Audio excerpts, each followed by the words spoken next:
It's time to get started on the mac and cheese, and this is not your average mac and cheese. It uses whole grain pasta, which I love. The sauce is made with Gruyere cheese, and it has a ton of Swiss chard in it. And Swiss chard is one of my favorite leafy greens. So to prep chard, all you want to do is use a sharp knife, and I'm just cutting the leaves away from the stem. I think it's kind of fun to hold it up. Treat your knife like a sword. If you wanted to lay it down on the cutting board, you could do that. You could actually fold it in half and then easily, just with one cut out the stems. Save those aside. Now we're just gonna cut these into 1-inch pieces. And again, this is about 12 ounces of chard. You notice this is white and a little bit of yellow chard. Red chard tastes lovely, but I found it makes the sauce on the mac and cheese turn a little pink, which is a little, I don't know why that's too weird for me, but I like it when the sauce just has a creamy white color. Giving this a coarse chop. All right, so we're gonna saute this first before we add it to the mac and cheese. And I'm actually gonna saute it right in the pan that we're gonna cook the macaroni. So adding just a little bit of oil, medium heat. Just want to heat the pan up a little bit until that oil is shimmering. Just going to put this chard in a bowl, make it easier to dump into the pot. All right, let's see here. This chard will wilt down significantly as it cooks. It takes about 4 minutes or so.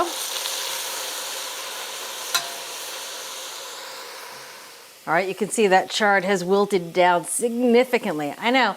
Same with spinach, right? You start with a wheelbarrow full and you wind up with barely enough for one person. All right, so let's turn the heat off. Take this chard out, put it into a bowl. All right, now I'm gonna use this same pot to boil the pasta, so I'm gonna fill it up with water.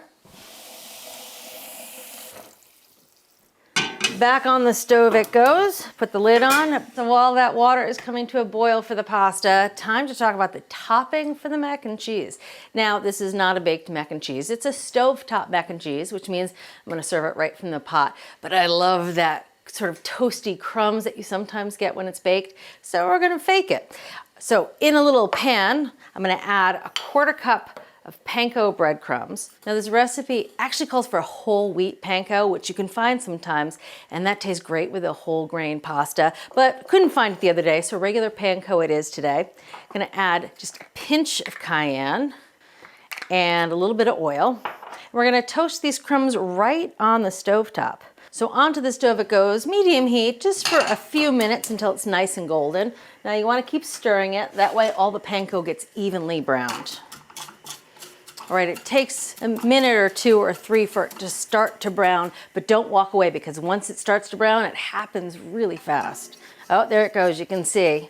And then when it starts to brown, just keep stirring it, keep flipping it around. That way the crumbs have a nice, even golden color.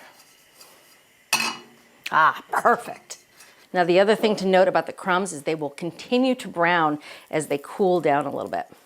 All right, and now it's on to the cheese. Now this mac and cheese uses Gruyere. I know most mac and cheese usually uses American cheese and a little cheddar, but I love the flavor of the Gruyere with the whole wheat pasta. Barely mac and cheese at that point, right? But you wanna buy Gruyere and you wanna shred it yourself. You only need about 1 cup or 4 ounces. These blocks are about 8 ounces each, so uses about 1/2. There we go. All right, now to finish these breadcrumbs, you wanna cool them. That's perfect, just a little bit, because we're gonna add some Parmesan, just about 2 tablespoons. And if the crumbs are too warm when you add it, the Parmesan melts, which obviously is not good. That's about 2 tablespoons. Crumbs are done, cheese is done. Let's see if that pasta water's boiling. All right, looks like she's boiling. Oh, yep. There's a little piece of chard just floating around in there. That's fine. All right, now we're gonna add some salt to the water, about 1.5 teaspoons. It's about 2 quarts of water. And it's not a lot of water because it's only 1/2 pound of pasta. Here we have the whole grain macaroni noodles or elbow noodles. Into the pot they go. Only take about 10-12 minutes to cook so they're nice and tender. All right. All right, so the pasta was tender, drained it. Now back in the same pot, we're gonna make the cheese sauce, starting with a little bit of oil, about 1 tablespoon of oil. To this, we're adding 1 tablespoon of all-purpose flour. This is the roux that will help thicken the sauce. We're also gonna add some seasonings to this. Just a pinch of cayenne, a little heat. And we're gonna add some dried mustard. Now, dried mustard, a standard ingredient when you're making mac and cheese. It just makes the cheese taste cheesier, for lack of a better word. You don't actually taste the mustard. We're gonna add 3/4 teaspoon of dried mustard and a 1/4 teaspoon of salt. Okay. You just wanna cook this until the flour starts to turn color, starts to toast a little bit. Just takes a minute or so. That looks pretty good. You can actually smell the flour. Almost takes on a nutty aroma. In goes the milk. This is 2 cups of whole milk.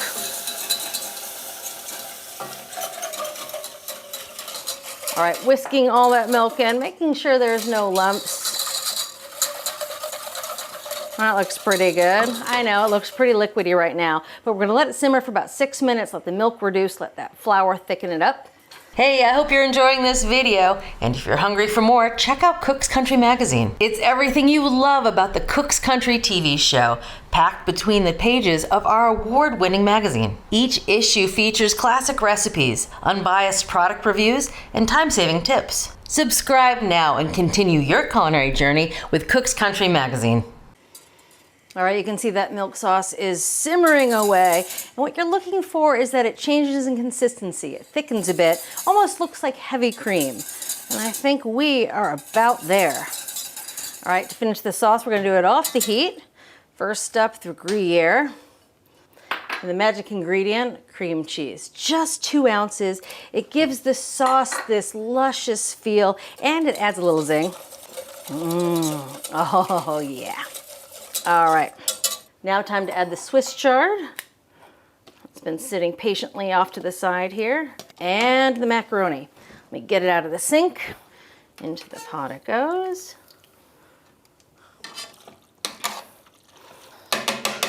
Everything's incorporated. Just gonna put it back on medium-low. Let that sauce finish reducing and really stick to the pasta. That looks perfect. All right.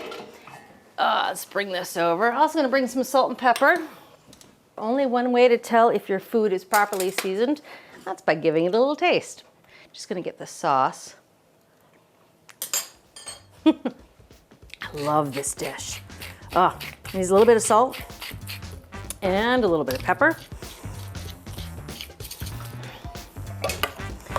Oh, I can't wait to eat this meal. It is one of my all-time favorites.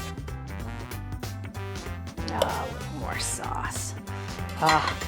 And the crowning glory, some breadcrumbs. Get some macaroni, get some of that Swiss chard and that Gruyere sauce.